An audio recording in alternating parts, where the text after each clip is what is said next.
6장을 보겠습니다. 여호와 하나님, 언약의 하나님.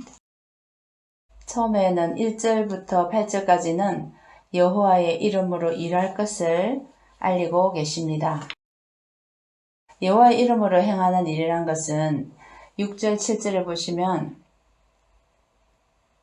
그들을 이스라엘 백성들을 고역에서 빼내주는 것이고요. 8절에 보면 땅을 차지하게 하는 내용입니다. 또 그 앞에 부분을 보시면 3절을 보시면요.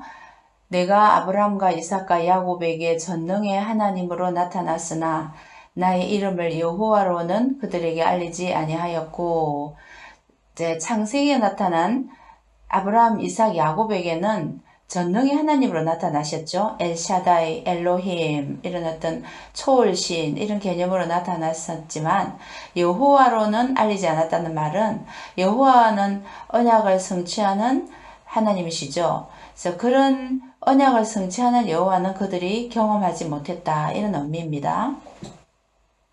언약은 약속했지만 성취되는 것을 보지는 못했죠. 그러나 전능하신 하나님은 그들을 경험했죠. 그리고 이제 방금 우리가 본 것처럼 이스라엘 백성들의 고통이 너무 심하다 보니까 이제 하나님께서 여호와의 이름으로 일할 것을 말씀해 주시면서 특별히 어떤 일을 하시겠냐면은 6절에 그들을 애굽의 무거운 짐에서 빼내며 또 건지며 또 속량하여 이렇게 이제 계속 그들을 구해내겠다고 말씀하십니다. 6절에 동사가 그렇게 이제 강조되고 있습니다. 그들의 고통이 너무 심하기 때문에 구하여 내겠다. 내가 언약을 기억하고 꼭 구하여 내겠다. 그렇게 말씀하고 계십니다. 그리고 이제 14절부터 보시면은 모세와 아론의 족보가 기록되어 있습니다. 제사장의 족보죠. 족보는 이제 창세기와 연결되죠. 결국은 이제 마지막에 야곱과 70명의 가족이 애굽으로 이주를 했고 거기서부터 이제 계속 인구가 늘어났기 때문에 창세기의 족보와 연결되고 또 이제 가까이는 출애굽기 1장 5절에 족보와 연결됩니다. 출애굽기 1장 5절에는 이제 야곱과 그 가족들이 여러 명 이제 70명이 이제 애굽으로 갔다. 그러면서 쭉 이스라엘 아들들의 이름이 기록되어 있습니다. 1장 2절 로벤에서부터 쭉 기록되어 있으면서 5절에 야곱의 허리에서 나온 사람이 모두 70이요. 요셉은 애굽에 있었더라. 이렇게 하면서 이제 지금 이 족보로 연결된다고 보시면 됩니다. 그리고 이제 조금 이제 족보를 이렇게 조금 상세히 보시면 지금 여기 6장 14절부터 나와 있는 족보를 이렇게 도표로 만든 것입니다. 보시면은 이제 여기 쭉 순서대로 레위의 아들들의 이름은 이렇게 하면서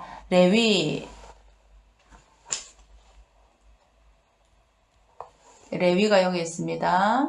레위의 아들들의 이름은 게르손, 고한, 머라리 이렇게 그 다음에 요게베의 딸, 자 이렇게 있고요. 그 다음에 이제 그들의 자녀 또한 고핫의 자녀는 또 이렇게 있죠. 4명 아므람, 이스할, 헤브론, 우시엘 이렇게 나와 있고요. 그 다음에 쭉 보시면 이제 이 중에서도 아므람의 자녀는 이제 아론, 모세, 미리암 이렇게 되죠.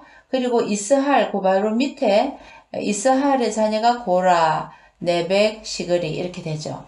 그리고 아론의 자손은 이제 나답, 아비우, 엘라살, 이다말 이렇게 되죠. 그 다음에 나중에 엘라살 자녀가 비나스가 되고요. 자, 그런 식으로 여기에 14절부터 쭉 족보가 나와 있습니다. 참조를 하시면 됩니다. 그리고 7장부터 11장까지는 이제 10가지 재앙의 이야기입니다. 그런데 특별히 10가지 재앙을 내리시는 이유가 무엇인가 하면은 사실 이스라엘 백성들과 애굽 민족에게 같이 뭔가를 하나님이 교훈하시기 위하여 10가지 재앙을 내리십니다. 우리가 생각하면은 바로의 마음을 부드럽게 만드셔서 한 가지, 2가지 재앙 정도 내리고 그냥 보내주시면 되는데 왜 이렇게 10번이나 처음에는 바로 마음이 자신이 강팍했지만 뒤에는 하나님께서 강팍하게 하셨다 그런 말씀이 나오시죠. 그러면 왜 그렇게 여러 가지 재앙을 내리셨을까? 그래서 애굽 사람들이 이 하나님을 모르잖아요. 근데 이스라엘 백성 또한 하나님을 몰랐습니다. 물론 구전으로 이제 이렇게 전해 내려온 하나님을 믿지만 하나님을 확실히 몰랐다고 봅니다. 이스라엘 백성들이 비록 노예 생활을 하지만 모세가 나가자 했을 때 과연 그 사람들이 선뜻 따라 나오기가 쉽지 않았을 것 같아요. 그러니까 하나님이 어떤 분인가를 자세히 계시해 주시는 이유가 그것입니다. 나를 여호와인 줄 알리라 이런 말씀이 많이 나옵니다. 지금 이제 이렇게 보시면 나를 여호와인 줄 알리라 하는 말이 연속 9번 이렇게 나옵니다. 14장까지도 계속 이런 말씀이 나오는 것이죠. 그렇게 자신을 계시하시고요. 두 번째는 애굽의 신을 치시는 겁니다. 그러니까 10가지 재앙의 목적이 하나님이 어떤 분인가를 이스라엘 백성과 애굽 백성들에게 알리고 그 다음에 애굽이 믿던 신이에요. 이게 전부 다 10가지 재앙을 내리는 게요. 그래서 출애굽기 12장 12절에는 이제 쭉 말미에 보면 이렇게 나왔습니다. 애굽의 모든 신을 내가 심판하리라. 12절에 그런 말씀이 있습니다. 또 그리고 민수기 33장 4절에도 보면 애굽인은 여호와께서 그들 중에 치신 그 모든 장자를 장사하는 때라. 여호와께서 그들의 신들에게도 벌을 주셨더라. 신들에게도 벌을 주셨더라. 그렇게 신들을 치신 거죠. 자, 이 2가지 목적으로 10가지 재앙을 내렸다. 그렇게 보시면 됩니다. 이제 이 10가지 재앙을 내린 피개구리 이런 재앙들은 전부 다 이제 애굽이 믿는 신이었습니다.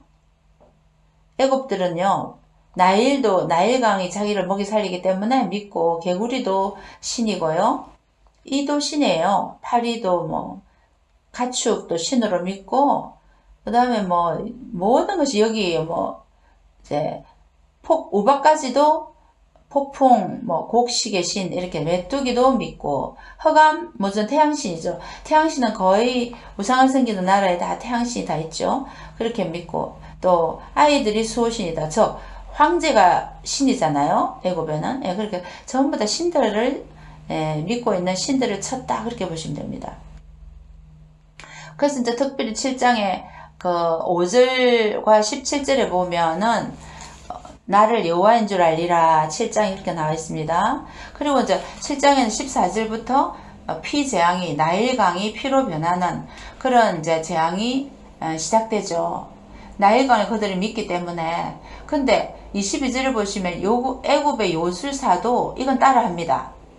자기들도 디모데후서에 보면 디모데후서 3장 8절에 보면 얀네와 얀보레 이런 이제 애굽의 마술하는 요술사가 있는데요. 이제 모세가 하는 거 따라한다 했잖아요. 자, 그런 사람들도 이 재앙은 따라한다고 봅니다. 그리고 이제 우리가 8장을 보시면 이제 개구리 재앙이 나오고 이 재앙이 나오고 파리 재앙이 나옵니다. 그런데 이 재앙들 속에도 나를 여호와인 줄 알리라 하는 게 계속 이제 전개됩니다. 10절에 보면 하나님 여호와 같은 이가 없는 줄을 알게 하리니 22절에도 보시면 22절 나를 여호와인 줄 알리라 있죠? 그 끝에 보면 내가 여호와인 줄 내가 알게 될 것이라. 그래서 계속 이렇게 말씀하고 있고 또 8장에서는 이제 이스라엘 자손과 이제 구별합니다. 애굽 사람들에게 주는 재앙을 이스라엘 자손을 면하게 해주는, 지금 방금 이거 22절을 보면 이제 그 재앙을 파리재앙부터는 구별이 있는데요. 파리재앙을 고센 땅을 구별하여 그곳에는 파리가 없게 하리니. 그래서 파리재앙은 이제 이스라엘 자손들은 받지 않는 그 구별되는 일이 나오고요. 또 여기서 사단이 계속 타협합니다. 8장 25절 보시면요. 바로가 모세 아론에게 이렇게 말합니다. 너희가 제사는 드리되 이 땅에서 너희 하나님께 제사를 드리라. 이렇게 가지 말고 이 땅에서 이 타협하는 거죠. 28절을 또 보시죠. 28절에는 너무 멀리 가지 말라 이렇게 하잖아요. 제사 드리는 건 되는데 그 사람들은 3일길을 가서 광야에서 제사 드린다 하잖아요. 27절에 그렇죠. 우리가 4월길 좀 광야로 들어가서 그런데 바로는 광야에서 제사를 드릴 것이지만 너무 멀리 가지는 말라 이렇게 타협하죠. 항상 사단은 우리가 예수를 믿을 때도 사단이 항상 타협을 하죠. 그래서 이제 이 8장에서는 이런 것을 염두에 두시고 읽으시면 되겠습니다. 9장을 보시면 이제 악질재앙, 독종재앙, 오박재앙 이런 것이 이제 전개가 됩니다. 여기도 나를 여호와인 줄 알리라. 14절에 보시면 너와 내 신하와 내 백성에게 내려온 천하에 나와 같은 자가 없음을 내가 알게 하리라. 또 29절에도 보시면 그런 말씀이 있습니다. 세상이 여호와께 속한 줄을 왕이 알리이다. 그러니까 나를 여호와인 줄 알리라를 계시하고 있고요. 여기도 이스라엘 자손과 구별이 있습니다. 26절에 그 우박 재앙은 이스라엘 자손들이 있는 그곳 고센 땅에는 우박이 없었더라. 그렇게 했습니다. 우박 재앙도 굉장히 무서운 재앙이거든요. 그런데 이제 이스라엘 자손들에게는 그것을 면해준 거예요. 그 우박이 얼마나 심한지 24절에 보면요. 우박만 내린 것이 아니라 우박이 내림과 불덩이가 우박에 섞여 내림이 심히 맹렬하니 나라가 생긴 그때로부터 애굽 온 땅에는 그와 같은 일이 없었더라. 그리고 이때까지는 이런 일이 없었다는 거죠. 한 번도. 이런 심한 재앙은요. 그래서 전부 다 우박열에서 모든 식물들이 다 채소들이 죽고 나무도 꺾이고 또 그것뿐 아니라 사람들도 다치고 막 그러겠죠. 사람과 짐승도 막론 다 다치고 죽기도 하고요. 그렇게 이제 재앙이 내린 거죠. 계속 그렇게 해도 바로의 마음이 강팍해져서 허락을 하지 않습니다. 바로 왕은 계속 타협하고 회유를 하죠. 10장을 보시겠습니다. 처음에 메뚜기 재앙이 나옵니다. 허감 재앙이 나옵니다. 거기에서도 마찬가지로 2절을 보시면 나를 여호와인 줄 알리라. 말서 이제 하나님이 어떤 분인가 계시하고 계시죠. 메뚜기 재앙도 굉장히 무서운 재앙인데요. 우박으로 다 상한 채소나 식물들이 메뚜기가 와서 다 먹어버리는 거죠. 그래서 이제 그런 재앙을 주면서 점점 약한 재앙에서 강한 재앙으로 바뀌고 있다는 것을 또 볼 수가 있습니다.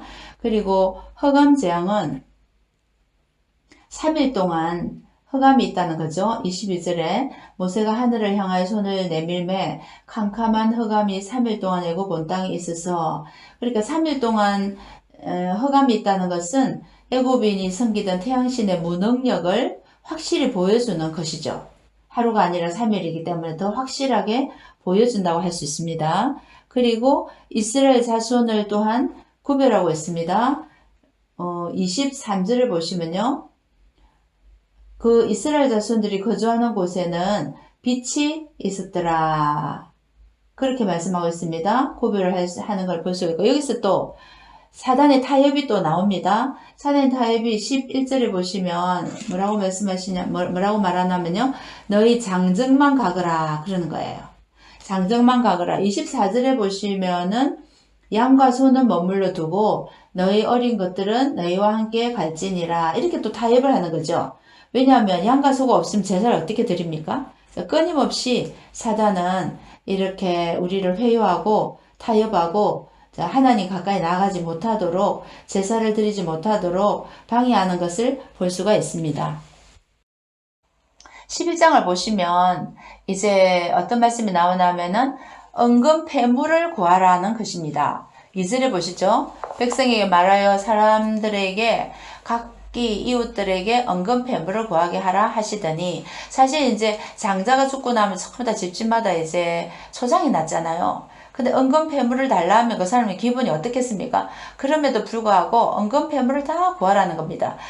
그것은 이제 쫓겨가는 것이 아니라 전쟁에서 승리하고 전리품을 얻어서 나간다 이런 뜻입니다. 그리고 또 그 애굽에서 노예 생활을 했으니까 마땅히 또 그것을 구할 수 있는 구해야 될 당위성이 있다 이런 말이죠. 승리의 전리품을 구해서 가라. 이것은 이미 창세기 15장 14절에 그 예언을 말씀하셨죠. 그것이 성취입니다.